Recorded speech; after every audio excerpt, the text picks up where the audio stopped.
हम बात करेंगे पादप वृद्धि और विकास के बारे में। ये चैप्टर सेकंड ग्रेड तथा लैब असिस्टेंट दोनों के लिए बहुत ज़्यादा इंपॉर्टेंट है। इस चैप्टर के जो हैंड रिटन नोट्स हैं उनसे सीधे सीधे प्रश्न जो बनते हैं उनके बारे में हम बात करेंगे। तो पादप वृद्धि और विकास। पादप वृद्धि का मतलब होता है पादप के भार और उसके आयतन में क्या होना, वृद्धि होना। ये स्थायी और अनुक्रमणीय प्रक्रम होते हैं, अनुक्रमणीय वृद्धि होती है। वृद्धि के लिए विभाज्य उत्तक पौधों के अंदर पाए जाते हैं। विभाज्य उत्तक जो है वो 3 प्रकार के होते हैं: शीर्षस्थ विभाज्योतक, अंतर्वेशी विभाज्योतक और पार्श्व विभाज्योतक। शीर्षस्थ विभाज्योतक जो होता है वो प्ररोह व मूल के शीर्ष पर तथा स्तंभ जो अंतर्वेशी विभाज्योतक होता है वो स्तंभ की पर्व संधियों पर जो गांठें पाई जाती हैं, पर्व संधियां जो होती हैं वहाँ पे पाया जाता है। पार्श्व विभाज्योतक मोटाई में वृद्धि करता है। शीर्षस्थ तथा अंतर्वेशी विभाज्योतक दोनों ही लंबाई में वृद्धि करते हैं तथा पार्श्व विभाज्योतक मोटाई में वृद्धि करता है, द्वितीयक वृद्धि के लिए जिम्मेदार होता है, जबकि शीर्षस्थ विभाज्योतक जो है वो प्राथमिक वृद्धि के लिए जिम्मेदार होता है। अंतर्वेशी विभाज्योतक जो है घास है, गन्ना है, बांस है, उनके अंदर मध्य भाग की जो वृद्धि है, लंबाई है, उसको बढ़ाने का काम करता है। दो पर्व संधियों के बीच में जो जगह पाई जाती है उस भाग की लंबाई को बढ़ाने का कार्य करता है अंतर्वेशी विभाज्योतक। फिर वृद्धि का जो ग्राफ है समय के साथ उसके आकार का जो ग्राफ है वो सिग्मोइड आकृति का होता है। वृद्धि का जो ग्राफ होता है वो किस आकृति का होता है, सिग्मोइड आकृति का होता है, एस शेप में होता है, इस तरह से एस शेप में होता है। जो सबसे पहली जो अवस्था होती है उस अवस्था को लैग फेज कहा जाता है, जिसको मंद काल कहा जाता है। क्या कहा जाता है, मंद काल या मंदी का काल होता है, जिसमें वृद्धि बहुत धीमी होती है। फिर आती है लैग फेज, इसके बाद में लॉग फेज जिसमें अधिकतम वृद्धि होती है, LOG लॉग फेज। और उसके बाद में आता है स्थिर वृद्धि काल, स्टेडी फेज। इसके अंदर वृद्धि जो है वो वापस से स्थिर हो जाती है। अधिकतम वृद्धि जो है वो किस टाइम होती है, लॉग फेज के अंदर अधिकतम वृद्धि होती है। ये सवाल पूछा हुआ है सेकंड ग्रेड के अंदर। वृद्धि के समय जो वृद्धि काल है वो 3 भागों में बांटा गया है। सबसे पहला है लैग फेज, जिसमें मंद वृद्धि होती है। प्रारंभिक अवस्था के अंदर वृद्धि दर कैसी होती है, मंद होती है, कम वृद्धि होती है, लेकिन ज़्यादा समय ये लेती है, अधिकतम समय में कम वृद्धि होती है। उसके बाद आती है लॉग फेज, जहाँ पे अधिकतम वृद्धि होती है, वृद्धि दर जो होती है वो अधिकतम होती है और बहुत तेजी से, बहुत कम समय में बहुत ज़्यादा वृद्धि होती है। उस फेज को लॉग फेज कहा जाता है। समग्र वृद्धि काल, ये सेक्स ने बताया था, सेक्स नाम का वैज्ञानिक था जिसने समग्र वृद्धि काल के बारे में, लॉग फेज के बारे में बताया था कि ये एक समग्र वृद्धि काल है। उसके बाद आता है स्थिर वृद्धि काल। पूर्ण परिपक्वन के समय वृद्धि जो है वो स्थिर हो जाती है, परिपक्वता की ओर पौधा जो है वो परिपक्व हो जाता है। तो परिपक्वता का संकेत होता है, उसमें वृद्धि क्या हो जाती है, स्थिर हो जाती है स्टेडी फेज के अंदर। वृद्धि मापने वाला जो यंत्र है वो ऑक्सीनोमीटर होता है, ऑक्सीनोमीटर वृद्धि मापने वाला यंत्र, पादपों की वृद्धि को मापने वाला यंत्र ऑक्सीनोमीटर। उसके बाद में नेक्स्ट बात करते हैं विभेदन के बारे में। विभेदन, डिफरेंशिएशन। कोशिकाएं जो है वो विशिष्ट कार्य को संपन्न करने के लिए परिपक्व होती है, इसको कहा जाता है विभेदन। कोशिकाएं विशिष्ट कार्य के लिए संपन्न करने के लिए, विशिष्ट कार्य को संपन्न करने के लिए परिपक्व होती है। कोशिकाओं का परिपक्वता की ओर अग्रसर होना क्या कहलाता है, विभेदन कहलाता है। नेक्स्ट बात करते हैं निर्विभेदन। निर्विभेदन में क्या होता है, जो पूर्ण रूप से जो परिपक्व जो कोशिकाएं है या जो विभेदित मृदुत्व की कोशिकाएं है वो अंतराकुलीय कैम्बियम और कॉर्क कैम्बियम जो है उसका निर्माण होता है। अर्थात विभेदित जो कोशिकाएं, जो पूर्ण रूप से विभेदित हो चुकी कोशिकाएं, वो पुनः विभाजन की क्षमता को क्या कर लेती हैं, प्राप्त कर लेती हैं। इसको कहा जाता है निर्विभेदन। विभेदन का मतलब विभाजन की क्षमता को क्या करना, प्राप्त करना, परिपक्व होना, क्या करना, परिपक्व होना और विभेदन की क्षमता को खो देना, उसको बोलते हैं विभेदन। निर्विभेदन में क्या हो जाता है कि विभेदित जो कोशिका जो ऑलरेडी विभेदित हो चुकी है वे कोशिकाएं वापस से विभाजन होने की क्षमता को प्राप्त कर लेती हैं, इसे बोलते हैं डिफरेंशिएशन। तो निर्विभेदन के अंदर कॉर्क कैम्बियम और अंतराकुलीय कैम्बियम का निर्माण होता है। कॉर्क कैम्बियम और अंतराकुलीय कैम्बियम का निर्माण होना किसका उदाहरण है, निर्विभेदन का उदाहरण है। नेक्स्ट बात करते हैं पुनर्विभेदन। पुनर्विभेदन में निर्विभेदित कोशिकाएं जो है जिनके अंदर विभाजन की क्षमता आ गई थी वो वापस से अपनी विभाजन की क्षमता को खो देती है, इसको बोलते हैं पुनर्विभेदन, विभाजन की क्षमता को खो देना।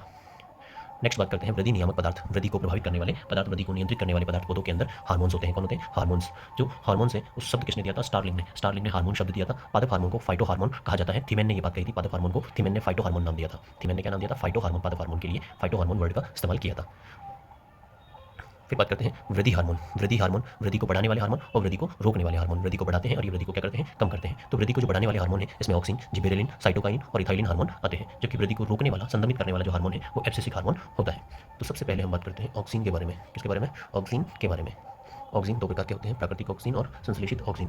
प्राकृतिक auxin indole acetic acid, IAA, IBA, indole butyric acid, 4-क्लोरो इंडोल एसिटिक एसिड, 4-क्लोरो इंडोल एसिटिक एसिड और फिनोइल एसिटिक एसिड। ये जो है वो प्राकृतिक ऑक्सिन होते हैं, IAA, IBA और क्लोरो इंडोल एसिटिक एसिड। ये प्राकृतिक ऑक्सिन है, जबकि संश्लेषित ऑक्सिन के अंदर नेप्थलीन एसिटिक एसिड है, methoxy dichloro enoic acid, dichloro enoic acid और 2,4-D, 2,4,5-T, ये जो खरपतवारनाशी होती है 2,4-D और 2,4,5-T, ये संश्लेषित ऑक्सीन्स होते हैं और नेप्थलीन एसिटिक एसिड संश्लेषित ऑक्सीन्स है।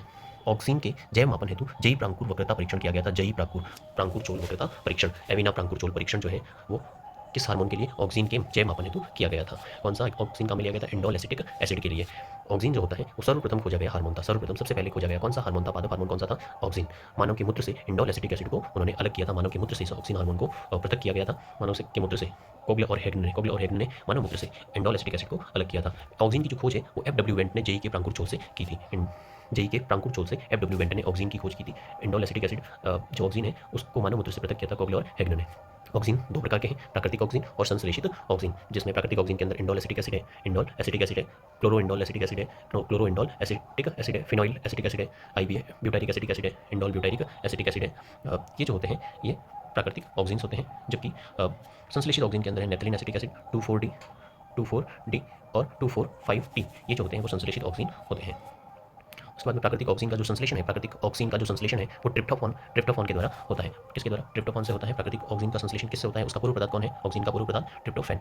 और इस ऑक्सीजन हार्मोन के निर्माण के लिए आवश्यक तत्व जिंक होता है। जिंक जो है वो ऑक्सीजन हार्मोन के लिए आवश्यक तत्व होता है। उसके बाद में ऑक्सीजन के टेस्ट के लिए कौन सा? एविना प्रांकुचोल का परीक्षण किया गया था। एविना या जेई की प्रांकुचोल का परीक्षण किया गया था। ये जो हार्मोन है वो शीर्ष प्रभाविता के लिए, कौन सा हार्मोन? ऑक्सीजन हार्मोन शीर्ष प्रभाविता खरपतवार को नाश करने के लिए और अनिच्छेक फलन नींबू संतरा और अंगूर के अंदर बिना निषेचन के ही फल आने को प्रेरित करता है। अनिच्छेक फलन को क्या करता है? प्रेरित करता है। तो शीर्ष प्रभाविता खरपतवार को विनाश करना और अनिच्छेक फलन को प्रभावित करता है। तो ऑक्सीजन के कार्य के प्रभाव है शीर्ष प्रभाविता एपिकल डोमिनेंसी। एपिकल डोमिनेंसी शीर्षस्थ कलिका की वृद्धि से पार्श्व कलिकाओं की वृद्धि रुक जाती है। इसको बोलते हैं एपिकल डोमिनेंसी। मतलब जो शीर्ष की जो कलिका है वो केवल वो वृद्धि करती है, बाकी जो पार्श्व की कलिका जो है उनके अंदर वृद्धि रुक जाती है। इसको बोलते हैं शीर्ष प्रभाविता। और इसको प्रेरित कौन करता है? Oxygen hormone. कोशिकाओं का जो दीर्घीकरण है, एलोंगेशन, जो कोशिकाओं का दीर्घीकरण है वो ऑक्सीजन के द्वारा होता है। जड़ों का संभारण जो है वो भी किसके द्वारा होता है? ऑक्सीजन हार्मोन के द्वारा। इनिशिएशन, रूट इनिशिएशन, जड़ों को निकलने को प्रेरित करता है। जड़ों के निकलने को क्या करता है? प्रेरित करता है। तो कलम लगाने के दौरान जो जड़ें निकलती हैं वो ऑक्सीजन हार्मोन डालने पर तेजी से निकलती हैं कलम लगाने के दौरान। मूल और प्ररोह में विभेदन को क्या करता है? प्रेरित करता है। मूल और प्ररोह में विभेदन प्रेरित करने के लिए आवश्यक वृद्धि हार्मोन कौन कौन से हैं? एक तो ऑक्सीजन और एक साइटोकाइनिन। मूल और प्ररोह में विभेदन को प्रेरित करने के लिए आवश्यक हार्मोन ऑक्सीजन और साइटोकाइनिन है। कलम लगाई जाती है, गुलाब के अंदर है, बोगनविलिया के अंदर है, नींबू और संतरा की जब कलम लगाते हैं तो उसके अंदर जो जड़ें निकलती हैं वो कौन से हार्मोन की वजह से निकलती हैं? ऑक्सीजन हार्मोन की वजह से। और मूल और प्ररोह में विभेदन को प्रेरित करने वाले आवश्यक हार्मोन ऑक्सीजन और साइटोकाइनिन है। अनिच्छेक फलन यानी बिना बीज के फल उत्पन्न करना, नींबू, संतरा, अंगूर और केले के अंदर कौन सा? इंडोल एसिटिक अम्ल यानी कि oxygen hormone indole acetic acid अनिच्छेक फलन को प्रेरित करता है। विलगन प्रभाव, ऑक्सीजन की कमी के कारण विलगन को ये क्या करता है? रोकता है। ऑक्सीजन की कमी के कारण विलगन रुकता है और मतलब विलगन ज़्यादा होता है। प्रसुप्तावस्था को क्या करता है? नियंत्रित करता है। नेफ्थलीन एसिटिक एसिड प्रसुप्तावस्था को, बुढ़ापे को रोकने का कार्य करता है। पुष्पों की सघनता को क्या करता है? कम करता है। नेफ्थलीन एसिटिक एसिड जो है वो अनानास के अंदर पुष्पन को क्या करता है? प्रेरित करता है। पुष्पन को प्रेरित करता है और पुष्पों की सघनता को क्या करता है? कम करता है। खरपतवार का उन्मूलन करता है 2,4-T और 2,4,5-T। ये जो होते हैं वो क्या करते हैं? खरपतवार को रोकने में हेल्प करते हैं। तने के अंदर जो फोटोट्रोफिक जो गुण आते हैं वो ऑक्सीजन हार्मोन के कारण आते हैं। नेक्स्ट बात करते हैं जिबेरेलिन हार्मोन के बारे में। जापान के अंदर इसकी खोज हुई थी। युक्ता और हाइशी ने शुद्ध क्रिस्टलिक रूप में इसको प्राप्त किया था। शुद्ध क्रिस्टलीय रूप में इसको प्राप्त किया था। जिबेरेला की खोज जिबेरेला फुजिकोराई नामक कवक से कुरोशोवा, जापानी वैज्ञानिक कुरोशोवा ने इसकी खोज की थी। जिबेरेलिन की खोज जिबेरेला फुजिकोराई नामक कवक से जापानी वैज्ञानिक कुरोशोवा ने की थी। कौन कौन से वैज्ञानिक थे जिन्होंने इसको शुद्ध क्रिस्टलिक रूप में अलग किया था? युक्ता और हाइशी इन्होंने शुद्ध क्रिस्टलिक रूप में इसको पृथक किया था। धान या चावल के अंदर पुष्पन का अभाव, बैकन रोग, फुलिस सेडलिंग या बेवकूफ नवोदित नामक रोग पर रिसर्च करते टाइम इस हार्मोन की खोज हुई थी। जिबेरेलिन हार्मोन की जो खोज है वो धान या चावल के पौधे पर बैकन रोग या फुलिस सेडलिंग जो डिजीज है, बेवकूफ नवोदित नामक जो रोग है, उस रोग के अध्ययन के दौरान इसकी खोज हुई थी। ये जो फुजिकोराई जो जीवाणु कवक है वो पुष्पन को क्या कर देता था? रोक दे रहा था। तो रासायनिक दृष्टि से सभी जिबेरेलिन क्या होते हैं? टर्पीन्स होते हैं। आइसोप्रीन्स इकाइयों से निर्मित होते हैं। तो ट्रिप्टोफान जो था वो ऑक्सीजन का पूर्व पदार्थ था, जबकि जिबेरेलिन का जो पूर्व पदार्थ है वो टर्पीन्स है या आइसोप्रीन्स होते हैं। क्या होते हैं? आइसोप्रीन्स, टर्पीन्स या आइसोप्रीन्स। या फिर इनका संश्लेषण किससे होता है? एसिटाइल कोएंजाइम से इनका संश्लेषण होता है। इनका पूर्व पदार्थ टर्पीन्स आए या फिर एसिटाइल कोएंजाइम्स आए तो दोनों राइट हो जाते हैं यहाँ पे उनमें से। उसके बाद बात करते हैं कार्य के प्रभाव। पत्ता गोभी और चुकंदर के अंदर बाल्टीकरण को बाल्टिंग प्रक्रम में ये के लिए जिम्मेदार होता है। रोमेट प्रभाव के लिए रोजेट प्रभाव के लिए कौन सा प्रभाव? रोजेट प्रभाव या बाल्टीकरण या बाल्टिंग इफेक्ट। पत्ता गोभी और चुकंदर के अंदर बाल्टिंग प्रभाव के लिए जिबेरेलिन हार्मोन जो है वो जिम्मेदार होता है। बोने पौधों की लंबाई को बढ़ाने में हेल्प करता है। बोने पौधों की लंबाई पर्व दीर्घीकरण द्वारा लंबाई को वृद्धि को प्रेरित करता है। पर्व दीर्घीकरण बीच में से तने के बीच में से पर्व संधियों के बीच में से जो जगह होती है वहाँ पे लंबाई को ये बढ़ाता है। प्रसुप्ति अवस्था को क्या करता है? भंग करता है। प्रसुप्त अवस्था को नष्ट करता है और अंकुरण को क्या करता है? प्रेरित करता है। तो प्रसुप्त अवस्था को भंग करने वाले दो हार्मोन है जिबेरेलिन और इथाइलिन। इथाइलिन और जिबेरेलिन हार्मोन जो है वो पुष्पन को क्या करते हैं? भंग करते हैं और अंकुरण को क्या करते हैं? प्रेरित करते हैं। जिबेरेलिन और इथाइलिन हार्मोन। अनिच्छेक फलन को भी ये भी क्या करता है? प्रेरित करता है। ऑक्सीजन की तुलना में अधिक मात्रा में ये क्या करता है? प्रेरित करता है। तो अनिच्छेक फलन के लिए एक तो ऑक्सीजन हो गया और एक जिबेरेलिन हो गया, लेकिन ज़्यादा इंपॉर्टेंट कौन है? ज़्यादा मात्रा में कौन करता है? जिबेरेलिन हार्मोन जो है वो ऑक्सीजन की तुलना में ज़्यादा मात्रा में अनिच्छेक फलन को प्रेरित करता है। जिबेरेलिन हार्मोन ऑक्सीजन की तुलना में ज़्यादा अनिच्छेक फलन को प्रेरित करता है। पुष्पी पादपों में लंबी दीप्तिकालिता को विस्थापित करता है। लंबी दीप्तिकालिता को क्या करता है? विस्थापित करता है ये। उसके बाद बात करते हैं साइटोकाइनिन हार्मोन जो है उसके पदार्थ वो किससे बना होता है? अमीनो प्यूरिन से। किससे बना होता है? अमीनो प्यूरिन से। स्कूग और मिलर ने इसकी खोज की थी। यीस्ट के डीएनए से इसको अलग किया था। स्कूग और मिलर ने यीस्ट के डीएनए से इसको अलग किया था। अमीनो प्यूरिन होते हैं। क्या होते हैं? अमीनो प्यूरिन होते हैं। स्कूगर मिलर ने यीस्ट के डीएनए से इसको अलग किया था। मछली के शुक्राणु के डीएनए से भी इसको अलग किया गया है। लेंथम और मिलर ने मक्का के भ्रूणपोष से जियाटिन नामक पदार्थ अलग किया था और उसी जियाटिन नामक पदार्थ को उन्होंने साइटोकाइनिन नाम दिया था। ये जो पहला साइटोकाइनिन था, जो प्रथम साइटोकाइनिन था वो कौन सा था? जियाटिन, जो कि प्राकृतिक रूप से पाया जाने वाला प्रथम साइटोकाइनिन थे। प्राकृतिक रूप से पाया जाने वाला प्रथम साइटोकाइनिन कौन सा है? जियाटिन, जिसको किससे अलग किया गया था? मक्के के भ्रूणपोष से। लेंथम और मिलर ने अलग किया था। लेंथम और मिलर ने मक्का के भ्रूणपोष से जियाटिन नामक साइटोकाइनिन को पृथक किया था। साइटोकाइनिन न्यूक्लिक अम्लों के अपघटन से बनते हैं। न्यूक्लिक अम्लों के अपघटन से क्या होते हैं? बनते हैं एडेनिज। साइटोकाइन जो होते हैं वो कोशिका द्रव्य के अंदर टीआरएनए का संरचनात्मक घटक होते हैं। साइटोकाइन जो होते हैं वो टीआरएनए का संरचनात्मक घटक होते हैं कोशिका द्रव्य के अंदर। और साइटोकाइन जो हार्मोन है वो ऑक्सीजन के क्या करता है? विपरीत कार्य करता है। ऑक्सीजन के विपरीत। ये कोशिका विभाजन को क्या करता है? प्रेरित करता है। कोशिका दीर्घन को क्या करता है? प्रेरित करता है। तंबाकू की जो मूल कोशिकाएं हैं, जो जड़ कोशिकाएं हैं, वो साइटोकाइनिन के प्रभाव से 4 गुना दीर्घित हो जाती है, बहुत लंबी। ऑक्सीजन के विपरीत कार्य करता है। कौन सा हार्मोन है जो कि ऑक्सीजन के विपरीत कार्य करता है? साइटोकाइनिन। साइटोकाइनिन जो है वो ऑक्सीजन के क्या करता है? विपरीत कार्य करता है। ये शीर्ष प्रभाविता को रोकने का काम करता है। शीर्ष प्रभाविता को क्या करता है? रोकता है। साइटोकाइनिन के छिड़काव से शीर्ष प्रभाविता क्या हो जाती है? समाप्त हो जाती है। पार्श्व कलिकाओं के अंदर वृद्धि होने लगती है। शीर्ष प्रभाविता में पार्श्व कलिका की जो वृद्धि है वो रुक जाती थी तथा केवल एक जो शीर्ष कलिका है उसकी वृद्धि होती थी, लेकिन साइटोकाइनिन के कारण पार्श्व कलिकाओं के अंदर क्या होने लगती है? वृद्धि होने लगती है। रिचमंड लेग इफेक्ट जो है, रिचमंड लेग इफेक्ट वो साइटोकाइनिन हार्मोन से संबंधित है। रिचमंड लेग जो प्रभाव है, रिचमंड लेग प्रभाव वो साइटोकाइनिन हार्मोन से जुड़ा हुआ है, उससे संबंधित है। प्रसुप्तावस्था को नष्ट करने का जो काम है वो कौन करता है? जिबरेलिन साइटोकाइनिन हार्मोन करता है। साइटोकाइनिन हार्मोन अंकुरण को क्या करता है? प्रेरित करता है। जीर्णता को रोकता है। जीर्णता को क्या करता है? रोकता है। बुढ़ापे को रोकता है। साइटोकाइनिन जीर्णता विलंब प्रभाव को रिचमंड लेग इफेक्ट कहा जाता है। जीर्णता को रोकना, बुढ़ापे को रोकना, इसको क्या कहा जाता है? रिचमंड लेग प्रभाव। रिचमंड लेग प्रभाव साइटोकाइनिन हार्मोन। फिर बात करते हैं इथाइलिन हार्मोन। ये गैसीय पादप हार्मोन है। कौन सा हार्मोन है? गैसीय पादप हार्मोन, जो कि जीरोंटोलॉजिकल हार्मोन, फाइटोजीरेंटोलॉजिकल हार्मोन भी कहा जाता है। इसको फाइटोजीरेंटोलॉजिकल हार्मोन भी कहा जाता है इथाइलिन हार्मोन को। इसमें असंतृप्त हाइड्रोकार्बन्स होते हैं। इथाइलिन हार्मोन में असंतृप्त हाइड्रोकार्बन्स होते हैं और फली के परिपक्व और वृद्धि को, फलों के परिपक्वन और वृद्धि को क्या करता है? प्रेरित करता है। फलों का परिपक्वन और उनकी वृद्धि को प्रेरित करता है। इथाइलिन हार्मोन अप्राकृतिक का निर्माण जो है इथेफॉन नामक पदार्थ से, इथेफॉन से इथाइलिन का निर्माण होता है। असंतृप्त हाइड्रोकार्बन इसके अंदर पाए जाते हैं। फाइटोजीरेंटोलॉजिकल हार्मोन भी कहा जाता है। इथाइलिन हार्मोन का जो निर्माण है वो इथेफॉन के उपयोग से होता है। इथेफॉन का उपयोग होता है। इथेफॉन जो होता है वो 2 क्लोरोएथिल फास्फोरिक एसिड होता है। 2 क्लोरोएथिल फास्फोरिक अम्ल या फास्फोरिक अम्ल है, उससे क्या प्राप्त होता है? अपने को इथाइलिन प्राप्त होता है। ये क्या करता है? वृद्धि रोधन का कार्य करता है। वृद्धि को रोधन का कार्य करता है। वृद्धि पर प्रभाव, लंबाई पर अवरोध कर मोटाई को प्रेरित करता है। ये वृद्धि को रोकता है, लंबाई को रोकता है, लेकिन मोटाई को प्रेरित करने का कार्य करता है। फलों को पकने में सहायक होता है। फलों के पकने में सहायक होता है। क्लाइमेटिक जो फल होते हैं, क्लाइमेटिक फल जो पकने के समय इथाइलिन उत्पन्न करते हैं, उन फलों को क्लाइमेटिक फल कहा जाता है। जो फल पकने के समय इथाइलिन हार्मोन उत्पन्न करते हैं वो क्लाइमेटिक फल कहते हैं। सेब क्लाइमेटिक फल है। इथाइलिन हार्मोन, इथाइलिन हार्मोन जो है वो त्रिक अनुक्रिया को क्या करता है? प्रेरित करता है। त्रिक अनुक्रिया को क्या करता है? प्रेरित करता है। उसके बाद में जीर्णता, जीर्णता को क्या करता है? प्रेरित करता है। पत्तियां क्या हो जाती है? पीली हो जाती है इथाइलिन हार्मोन की वजह से। इथाइलिन का सबसे अधिक दक्षता वाला अग्रदूत जो है, सबसे अधिक दक्षता वाला अग्रदूत इथाइलिन का एक प्रकार है मिथ्योनिन। मिथ्योनिन जो है वो इथाइलिन का सबसे अधिक दक्षता वाला अग्रदूत होता है। मिथ्योनिन मादा पुष्पों की संख्या में क्या करता है? वृद्धि करता है इथाइलिन हार्मोन। त्रिक अनुक्रिया को प्रेरित करता है। त्रिक अनुक्रिया को प्रेरित कौन सा हार्मोन करता है? Ethylene hormone. मूल परिवर्धन को बढ़ाया जाता है। इथाइलिन हार्मोन मूल परिवर्धन को बढ़ाता है, इथाइलिन हार्मोन। अब बात करते हैं नेक्स्ट है वृद्धि अवरोधक हार्मोन या एफसीसी हार्मोन, जिसे स्ट्रेस हार्मोन या तनाव हार्मोन के नाम से भी जाना जाता है। ये अंकुरण निरोधक हार्मोन होता है। प्राकृतिक रूप से पौधे के अंदर पाया जाता है। वृद्धि को रोकने वाला हार्मोन, इसे तनाव हार्मोन भी कहा जाता है। स्ट्रेस हार्मोन, वृद्धि अवरोधक हार्मोन। ये इसका जो रासायनिक सूत्र होता है वो C15H20O4 होता है। 5 कार्बन से निर्मित आइसोप्रीन की इकाइयों से बना हुआ होता है। आइसोप्रीन से बना हुआ होता है। एब्सिसिक अम्ल का जो संश्लेषण है वो हरित लवक में कैरोटीनॉइड, हरित लवक के अंदर जो कैरोटीनॉइड है उनके कारण होता है। और हरित लवक के अपघटन से पानी की कमी आने पर जो कैरोटीनॉइड्स बनते हैं उससे क्या बनता है? एब्सिसिक हार्मोन बनता है, जो कि रंध्रों को बंद करने में हेल्प करता है।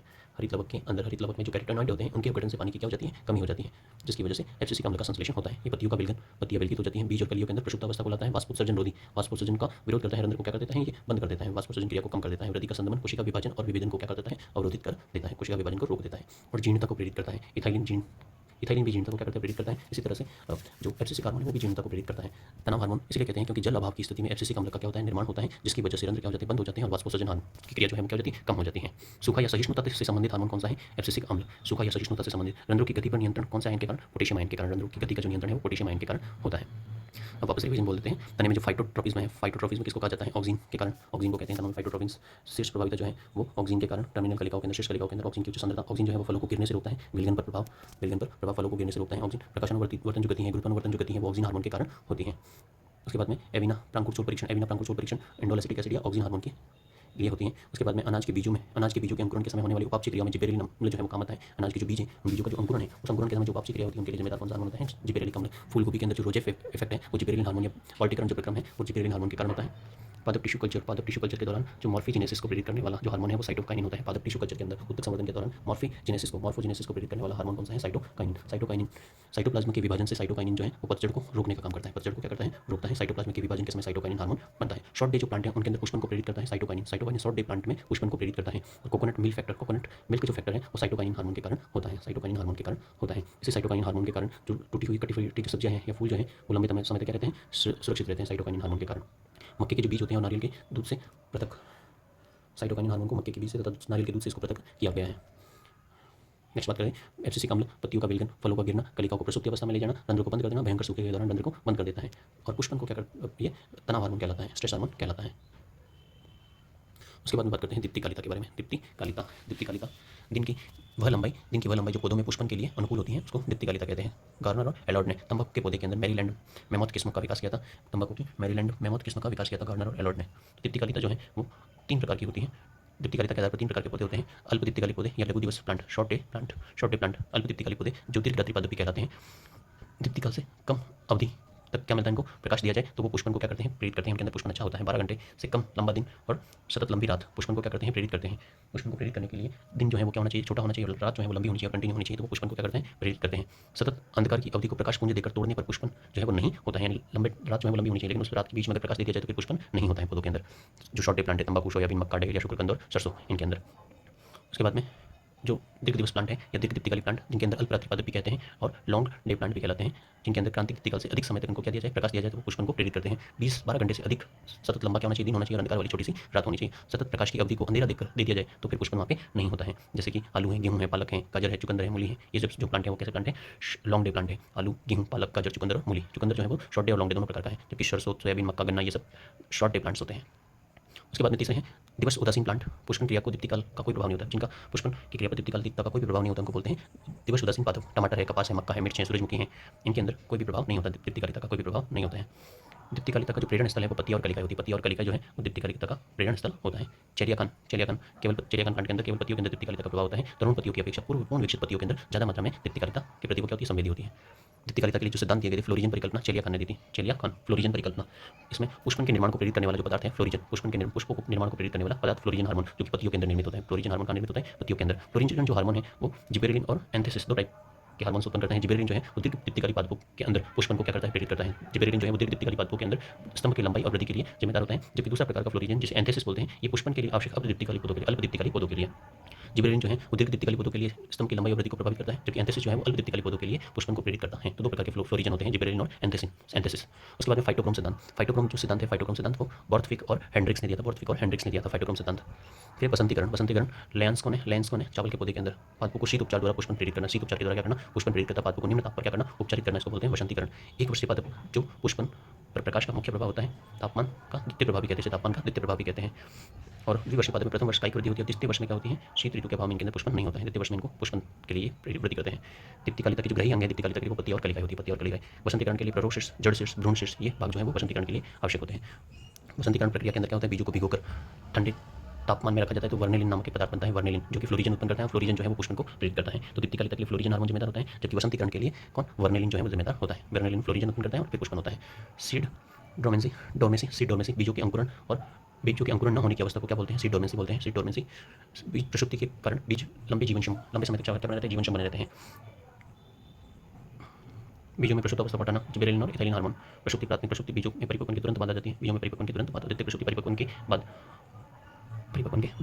जीर्णता जो है वो परिपक्वन अवस्था से लेकर मृत्यु तक की अवधि को जीर्णता बोलते हैं। वृद्धि हार्मोन, एफसीसी हार्मोन और इथाइलिन हार्मोन जीर्णता को क्या करते हैं, प्रेरित करते हैं। एफसीसी हार्मोन और इथाइलिन हार्मोन जीर्णता को प्रेरित करते हैं। एफसीसी का मतलब कौन जीर्णता के लिए को प्रेरित करता है, इथाइलिन जो है वो फली की जीर्णता को प्रेरित करते हैं, फली की जीर्णता को प्रेरित करते हैं। एफसीसी हार्मोन जो है वो पर्ण की जीर्णता को प्रेरित करते हैं। और ऑक्सीजन, साइटोकाइन और जिबरेलिन जो है वो जीर्णता को क्या करते हैं, कम करते हैं, जीर्णता को कम करते हैं। जीर्णता, संपूर्ण पादप जीर्णता, प्ररोह जीर्णता और पर्णपाती जीर्णता, तीन प्रकार की जीर्णता होती है। फिर बात करते हैं डेवलपमेंट ऑफ फ्रूट्स। फल का निर्माण, अंडाशय से, एक अंडाशय होता है टमाटर के अंदर, अंडाशय के साथ पुष्पसन भी शेप के अंदर भाग लेता है। अंडाशय का समूह भाग लेता है स्ट्रॉबेरी के अंदर, और पुष्पक्रम भाग लेता है पाइनएप्पल के अंदर। पाइनएप्पल के अंदर पुष्पक्रम भी भाग लेता है अंडाशय के साथ साथ। क्लाइमेटिक फल जो होते हैं वो परिपक्वन के समय श्वसन दर जो है वो बढ़ जाती है, क्लाइमेटिक फल्स कहलाते हैं। सेब, केला, नाशपाती, टमाटर और आम। फल निर्माण के लिए परागण। तो इसी के साथ जो है ये चैप्टर फिनिश हुआ। Thank you.